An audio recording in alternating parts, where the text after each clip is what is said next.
welcome to Vintage Variety.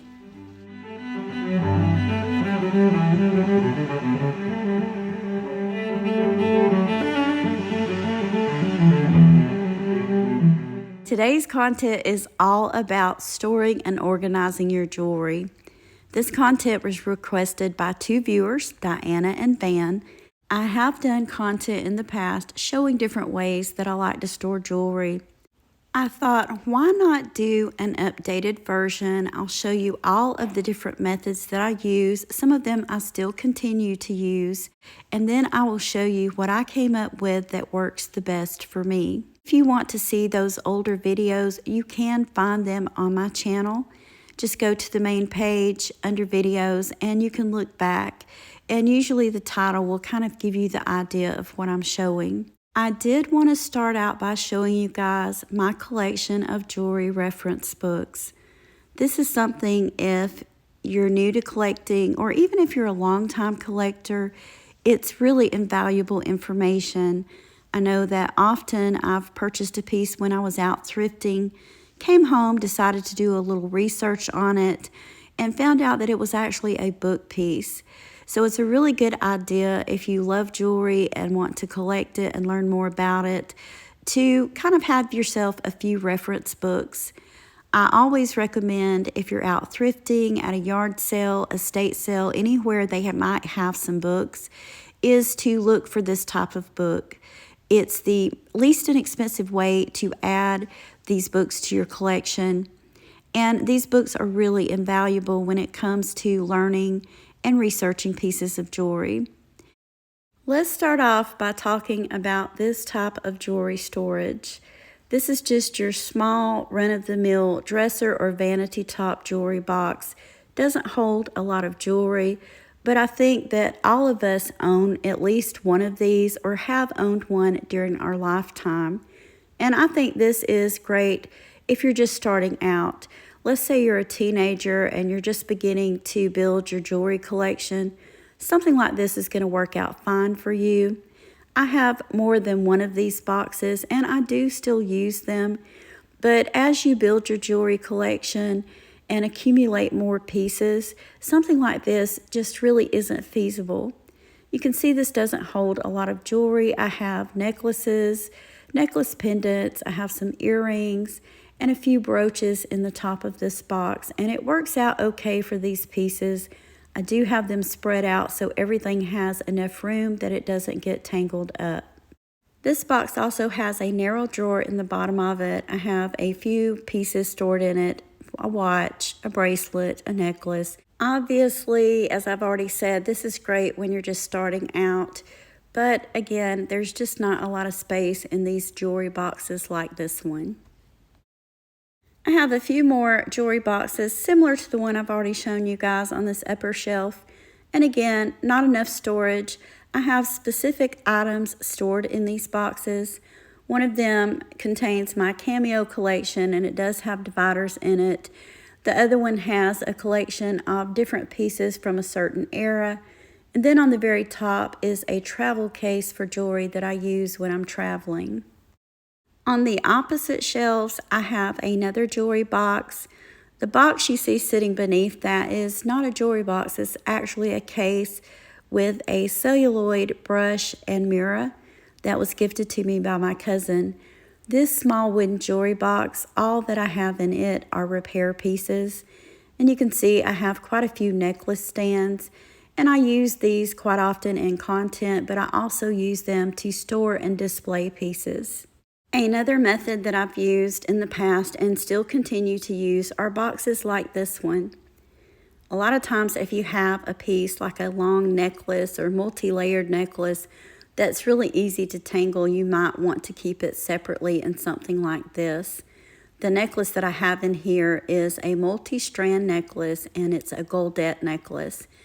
And this necklace is bad to get tangled. That's why I opt to keep it in its own separate box. If you're lucky enough to run across a vintage piece in its original box, definitely keep it that way. If you were to ever resell that piece, having the original box that it goes with is really going to give it a little more value. This is a set by Judy Lee. In its original box, I purchased it that way and opted to keep the pieces in their box. This is just a necklace and earring set. The same thing can be applied to pieces that you purchase new. This piece obviously came from HSN, and it is still in the box that it came in. This is an iris atfel necklace, and I purchased this because at the time I felt like in the future that this would be a very collectible piece that would just grow in value. And you hear people talk about future vintage. I feel like this fits into that category. Of course, that lovely lady is no longer with us, so I do feel like her pieces are going to become very collectible pieces in the future. In fact, people are already starting to collect them. Of course, another option are larger jewelry boxes like this one. This is a freestanding jewelry box. It holds a lot more jewelry than the smaller ones I've already shown. It also has a full-length mirror, so you can kind of look as you're putting pieces on to see how they go with your outfit. And I have two of these. This one just so happens to be in the guest room where my mother likes to sleep. I have pieces in this box that I do wear quite often.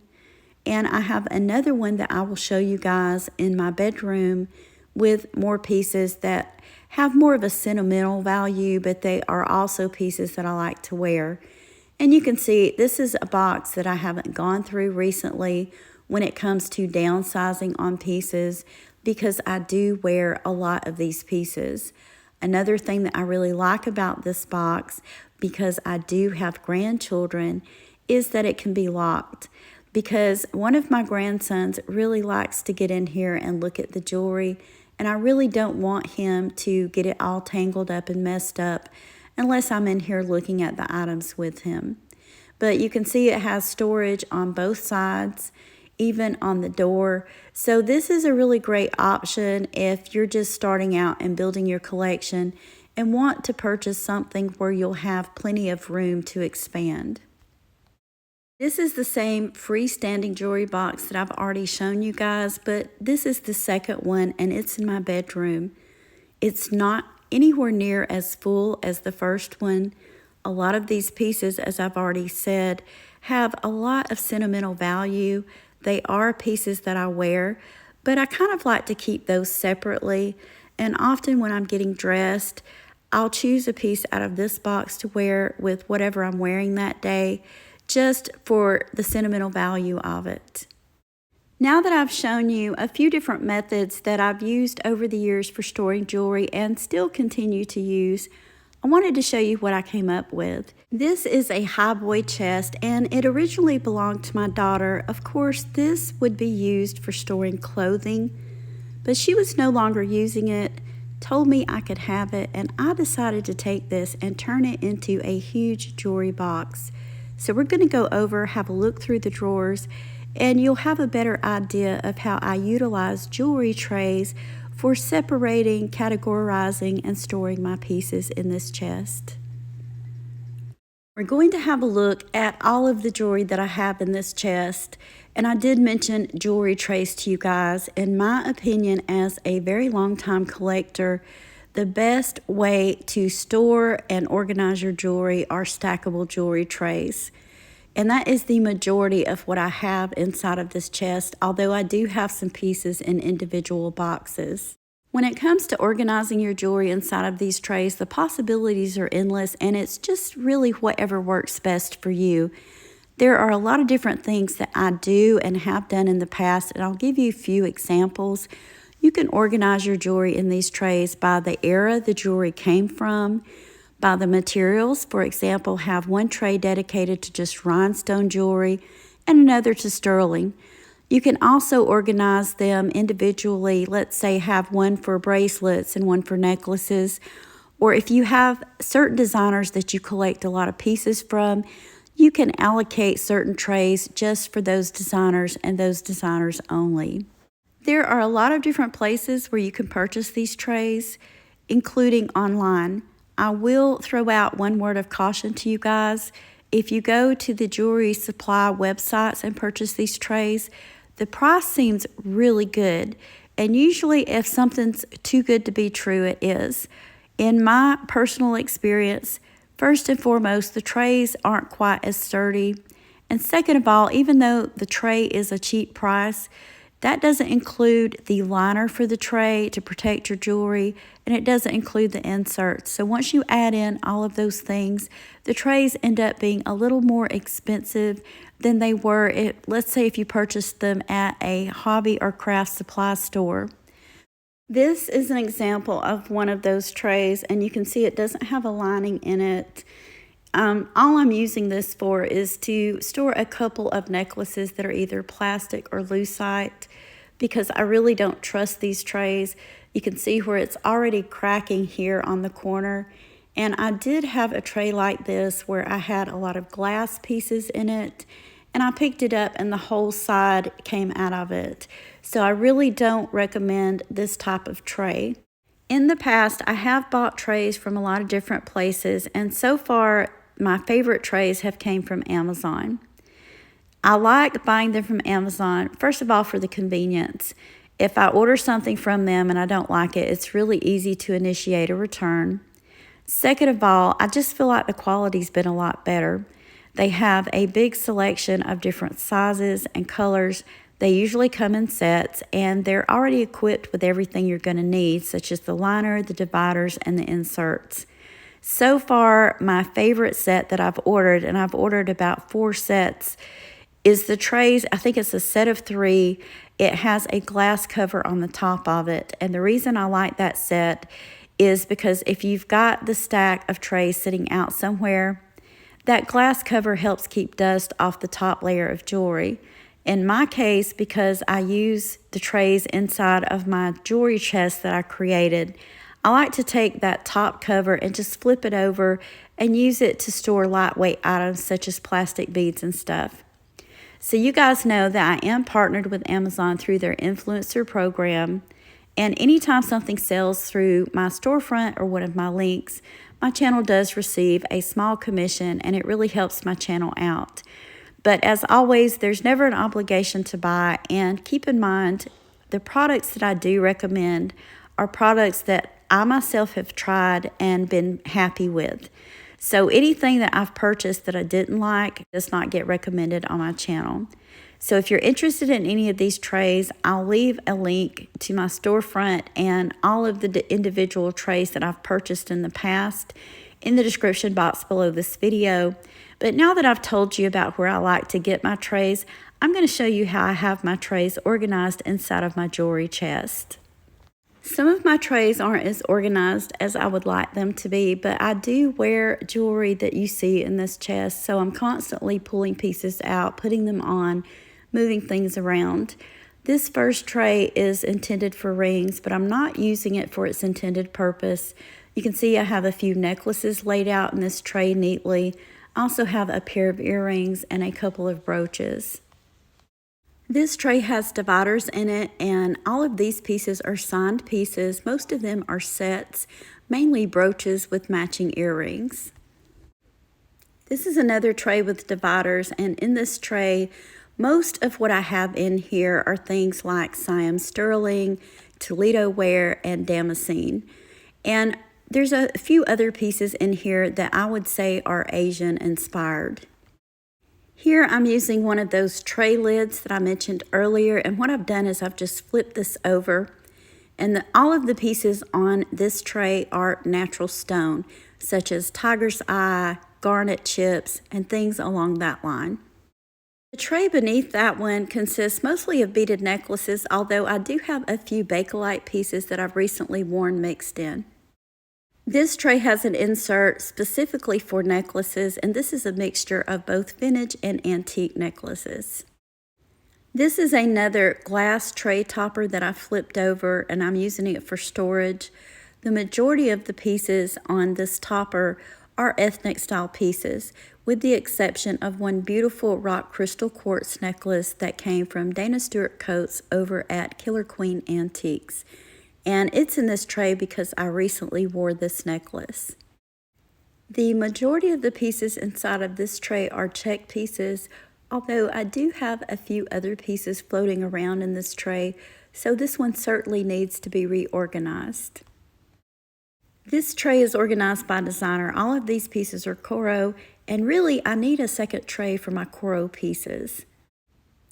This is another ring tray that I'm utilizing for necklaces instead of rings. And this is a mixture. The majority of the necklaces that you see on this tray are pieces that are signed.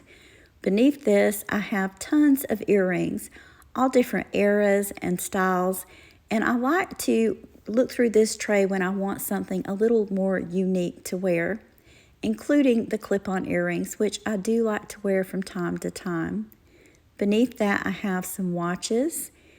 And on the bottom tray, I believe, if I'm not mistaken, yes, all of these are brooches.